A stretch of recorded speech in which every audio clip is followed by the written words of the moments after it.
मित्रों, अभी आपको भाई राजीव जी के द्वारा बताया जा रहा था, कई बार व्यक्ति के जीवन में क्रोध बहुत आता है। आप लोग भी करते होइएगा कि नहीं करते हैं? गुस्सा आता है तो मुस्कुराने लगते हैं। कोई एगो फिल्म में था ना, नाम नहीं याद आ रहा है, कोई एक फिल्म का था कि उसको गुस्सा आता है तो खूब हंसता है। 3 इडियट्स में भी है और मुन्ना भाई MBBS में भी है, हंसने लगता है। आप लोग वैसा करते हैं ना? भैया, हम लोग को तो गुस्सा आता है तो गाली देने लगते हैं। सबको आता है। एक छोटी सी कहानी सुनाते हैं इसी गुस्सा पर। जब आपको गुस्सा आए तो उसको याद कर लीजिएगा तो शायद थोड़ा कम हो जाए। जैसे गुस्सा आए याद करिएगा, नहीं संडे को गए थे, भैया लोग बताए थे। एक तो कई बार गुस्सा आता है जब आपके पास कोई विजन नहीं रहता है। कई बार गुस्सा आने का कारण है कि आप ज्यादा स्वयं फ्रस्ट्रेट हैं। तीसरा कारण होता है गुस्सा आने का, कई जगह तो गुस्सा आना जायज है भाई, ऐसा नहीं है कि कई जगह गुस्सा आप कोई अल के बल बोल रहा है आप मुस्कुरा रहे हैं, वहां तो क्रिया के विपरीत प्रतिक्रिया कई बार होना चाहिए।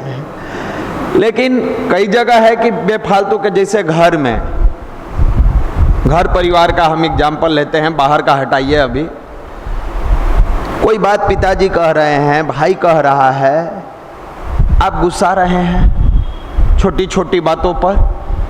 2 रूममेट एक साथ रूम में रह रहे हैं, सब्जी तू नहीं बनाया, हम तुम्हारा नौकर हैं, बार बार बना के खिलाएं। ये कॉमन हो गया है आप लोगों में।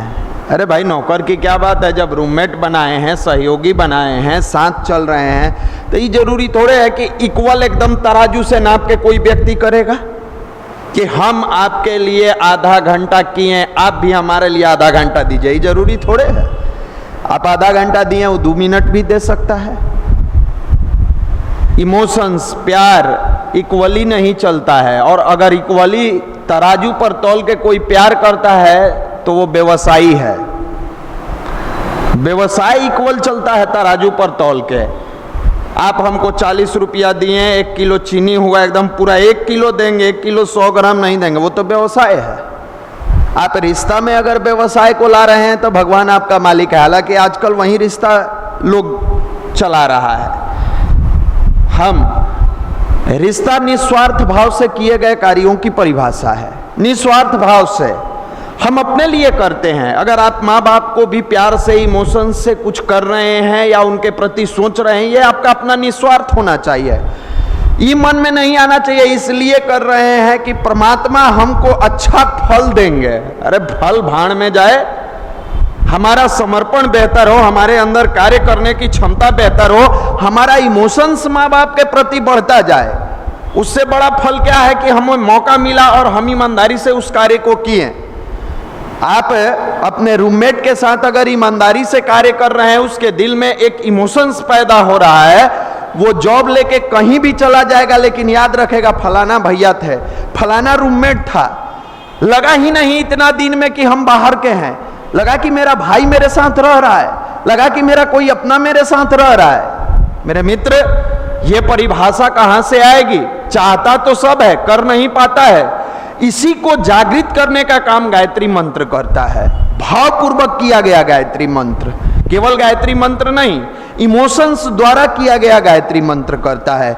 हमारे रिश्ते को मजबूत बनाता है, हमारे विचारों को मजबूत बनाता है, हमारे अंदर आए हुए विचार को व्यवहार में बदलता है। विचार तो बहुत अच्छे अच्छे आते हैं, व्यवहार में शून्य है। हम बैठ के किसी के साथ, नहीं हम आपके लिए जो कहिएगा, जैसे करिएगा, करने के लिए तैयार हैं। जब करने की बारी आए, कहां से आफत आ गया भाई। फिर ये आप मन में ठान लिए, सोच लिए, तो आपने आज तक जो भी गायत्री जपा है, जो भी किया है, सब बेकार है।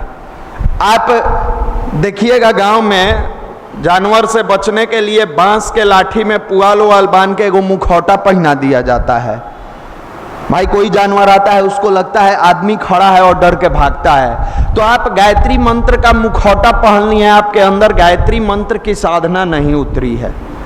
गायत्री की साधना जैसे जैसे आपके अंदर मजबूती से जाएगी, जैसे रोगी के अंदर दवा जाने के बाद उसको निरोग बनाता है, युवा के अंदर गायत्री जाने के बाद उसको सदाचारी बनाता है, शालीन बनाता है, व्यवहार कुशल बनाता है, ईमानदार बनाता है, जिम्मेदार बनाता है, और सबसे बड़ी बात है कि भावनात्मक रूप से ताकतवर बनाता है। यह गायत्री की शक्ति है, यह गायत्री मंत्र की ताकत है। आप मानो या ना मानो, आपके मानने से कुछ नहीं होना है। आप तो ये भी नहीं मानते हो कि आपसे नौकरी होगा, आप क्या गायत्री मंत्र के बारे में मानोगे? आपको स्वयं पे भरोसा नहीं है।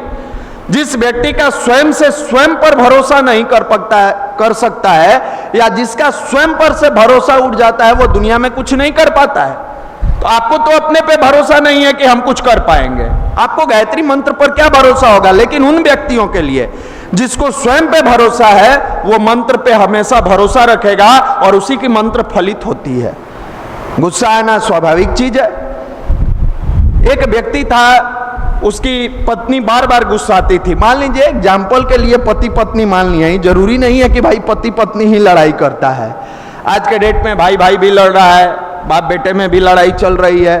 कुछ नहीं मिला है तो रूममेटे से लड़ रहा है, घर पे कोई बात है किसी कारण से। कम उम्र के बच्चे भी आजकल एग्रेसिव हो रहे हैं, काफी एग्रेसिव हो रहे हैं। माता पिता द्वारा 1000 किया गया कार्य उसको याद नहीं रहता है, और एक बार कोई काम के लिए ना कह दिया गया, तुम तो हमसे प्यार ही नहीं करती हो। अरे बेवकूफ, तो वो पत्थर से प्यार करती है या पत्थर से प्यार करते हैं? तुम प्यार की परिभाषा का मतलब क्या समझते हो? कि तुम्हारे द्वारा कही गई सारी वस्तुएं अगर दे दी गई तो तुम्हारे माँ बाप तुम्हें बहुत प्यार कर रहे हैं, और अगर नहीं दी गई तो नफरत कर रहे हैं। ये तो बेवकूफी वाला बात हुआ। आप छोटे हो, ठीक है, छोटे बच्चे को गरीबी अमीरी का पता नहीं होता है, छोटे बच्चे को परिस्थिति का पता नहीं होता है, लेकिन वो ये आकलन करने वाला कौन होता है कि मेरी मां मुझसे प्यार नहीं करती है? मां के प्यार की परिभाषा तो विवेकानंद ने कई बार दिया। जाकर एक व्यक्ति ने पूछा कि मां के प्यार की परिभाषा क्या है? उन्होंने कहा कि एक छोटा सा आधे किलो का पत्थर लाओ, हम मां की प्यार की परिभाषा समझा देते हैं। वो व्यक्ति सोचा कुछ करेंगे, पत्थर लेके आया, ठीक पेट में रख के उस पत्थर को और विवेकानंद बांध दिए। बोले जाओ 9 दिन बाद आना, हम प्यार की परिभाषा समझाएंगे। उसको लगा पागल आदमी, आधे किलो का पत्थर पेट पर बांधने से मां के प्यार की परिभाषा कैसे पता चलेगी, कैसे समझ में आएगा? उन्होंने क्या किया कि आराम से बांध के हंसते मुस्कुराते वहां से चल दिए। एक दिन तो बढ़िया से आधे किलो का पत्थर ढो लिए, दूसरा दिन करवट बदले तब दर्द हो, बैठे तब दर्द हो, चले तब दर्द हो, दूसरा दिन भी थोड़ा सा कष्ट झेल लिए, तीसरा दिन आते आते बेचैनी होने लगा कि पत्थर जल्दी हटा दिया जाता। दिमाग में आया कोई पागल से जाकर पूछ लिए क्या मां के प्यार की परिभाषा। कहां से कहा हम गए विवेकानंद के पास, नहीं गए होते तो ज्यादा बढ़िया था, कम से कम मस्ती से घूम तो रहे थे। अभी आधा किलो का पत्थर, अभी 3 दिन गुजरा है, 6 दिन लेके घूमना है। हद आदमी है, हम परिभाषा पूछे वो पत्थर बांध दिए। बेचारा चौथा दिन और हतप्रद हो गया, 9वां दिन जाते जाते बेचैन हो गया, छटपटाने लगा।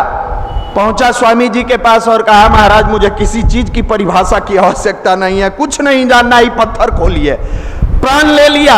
करवट बदलते हैं तब दर्द होता है, चलते हैं तब दर्द होता है, बैठते हैं तब दर्द होता है, उठते हैं तब दर्द होता है, क्या कर रहे हैं महाराज, हटाइए इसको। मुस्कुरा के विवेकानंद बोले यही तो मां के प्यार की परिभाषा है, जो हम लोग 9 दिन के लिए नहीं कर सकते वो हम लोगों के लिए मेरी मां 9 महीना करके दिखाई है। इससे बड़ा परिभाषा क्या हो सकता है,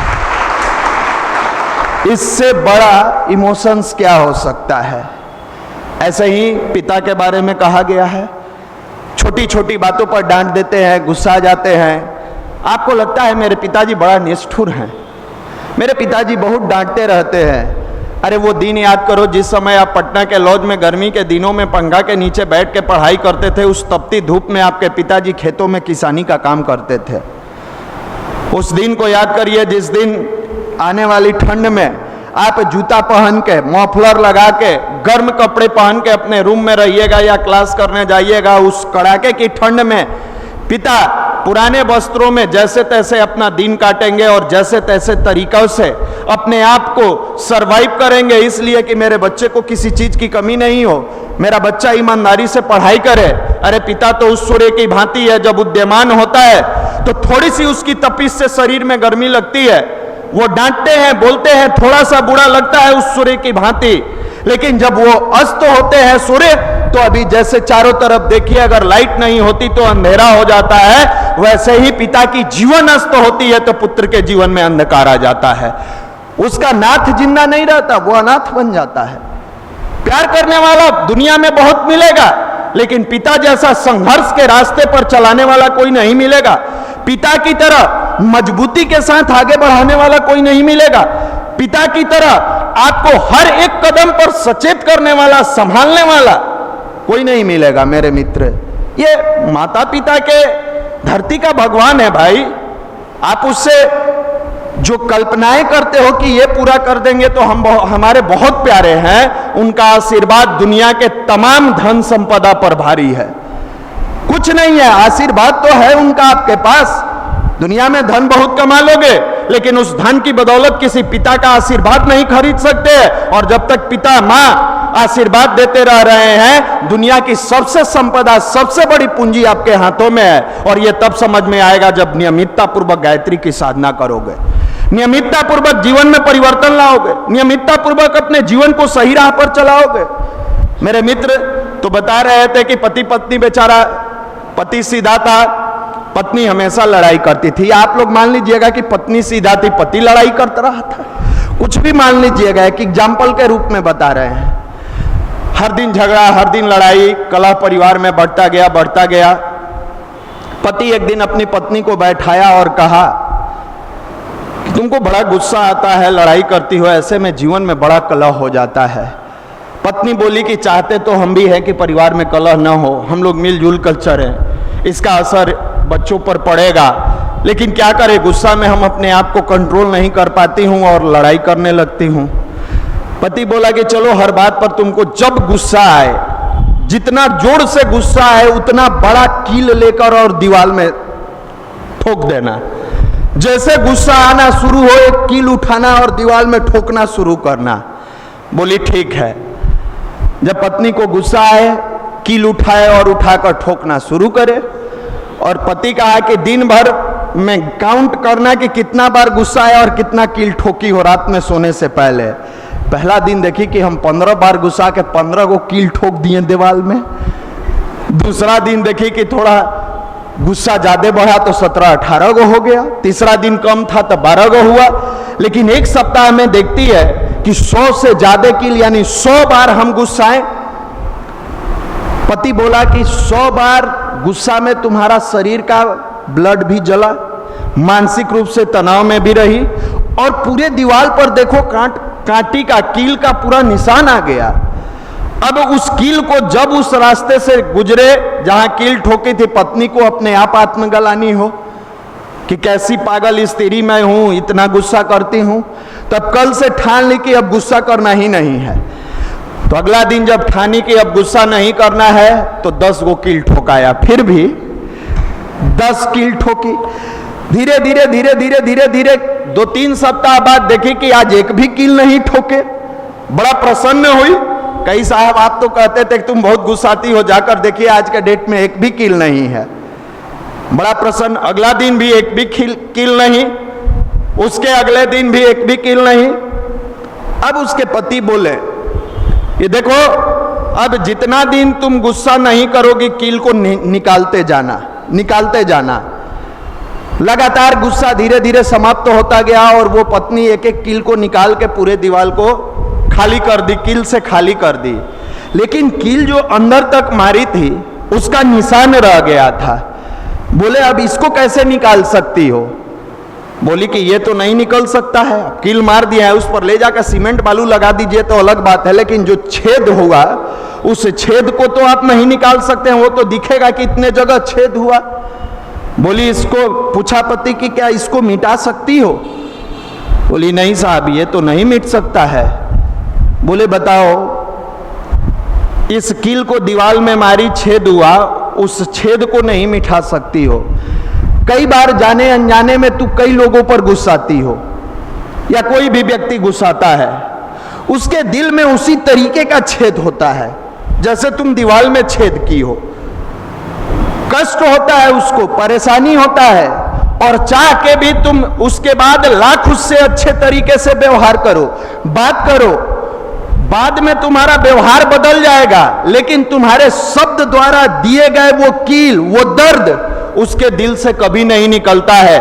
तो जब गुस्सा आए तो याद रखना कि जैसे उस दीवार के अंदर का छेद, दर्द नहीं हम मिटा सकते, अपनी कड़वी जुबान से बोली हुई बातों से किसी के दिल के दर्द को हम नहीं मिटा सकते, चाहे बाहर बाद में जितना भी प्यार क्यों न दे दे। और ये जिस दिन आपके अंदर अवतरित होने लगेगा, गुस्सा भी जाएगा और गायत्री भी अवतरित होगी, आपके अंदर का क्रोध भी समाप्त होगा और भावनाएं भी पवित्र होगी। इसी विज्ञान का नाम भारत का अध्यात्म है और इसीलिए आपको प्रत्येक रविवार को बुलाया जाता है। तो बहुत समय नहीं लेते हुए